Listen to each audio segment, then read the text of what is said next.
Mr. Sofer, I'm trying to understand this. Our missile defense system is not designed to intercept missiles from either China or Russia. Is that correct? Yes, sir. And so what is our principal defense against missiles from China and Russia? The same defense that we had during the Cold War, sir, the nuclear deterrent. Deterrent. If that is effective against China and Russia, why isn't it effective, or wouldn't it be effective against North Korea and Iran? Right. Well, North Korea arguably may not have the same rational perspective on these issues as Russia. But wouldn't the leader of North Korea understand that if he attacks this country, his country would disappear from the map? Wouldn't that, I mean, that would deter even the most unstable leader, it would seem to me. Well, the question is who's got more at stake at this point. The concern is that he would not believe that we would use nuclear weapons against North Korea for fear of his reprisal against the United States. And by having missile defenses, you take away that consideration. And let me change the subject slightly to the capability of the missiles. The missile defense system that we're talking about is principally to deal with the threat of ballistic missiles. Is that correct? Yes, sir. And my understanding is that it would not deal with the threat of hypersonic glide vehicles, correct? Well, currently they do not, but the Missile Defense Agency is working on defense against hypersonics, both against long-range systems and the shorter-range systems our forces would encounter in the regional campaigns. So we believe that there will be a future capability. Is that going to be a capability of the new missiles that we're talking about authorizing in this process?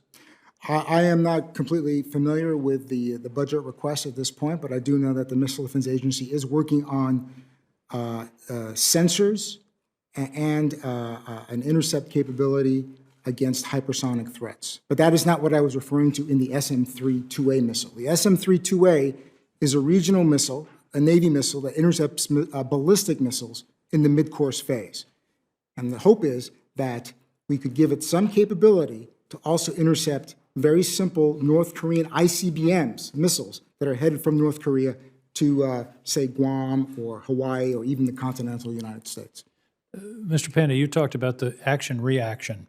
If there's a finite number of interceptors, right now it's 44, we're talking about going to 64. Can't that capability be defeated by North Korea simply by having more incoming missiles? Excellent question, Senator. So I'll just first note that I'm the author of a recent book on North Korean strategic nuclear forces, and I spend more time than I would like looking at pictures of North Korean missiles. As far as I know, North Korea today has 10 ICBM launchers.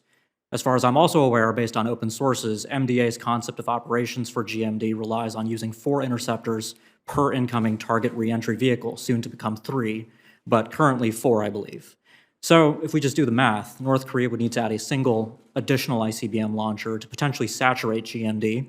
And based on GMD's testing record, the single shot probability of kill, which is the probability that a single GMD system shot at an incoming North Korean reentry vehicle would succeed, based on open sources, again, that number appears to be just a little over 50%.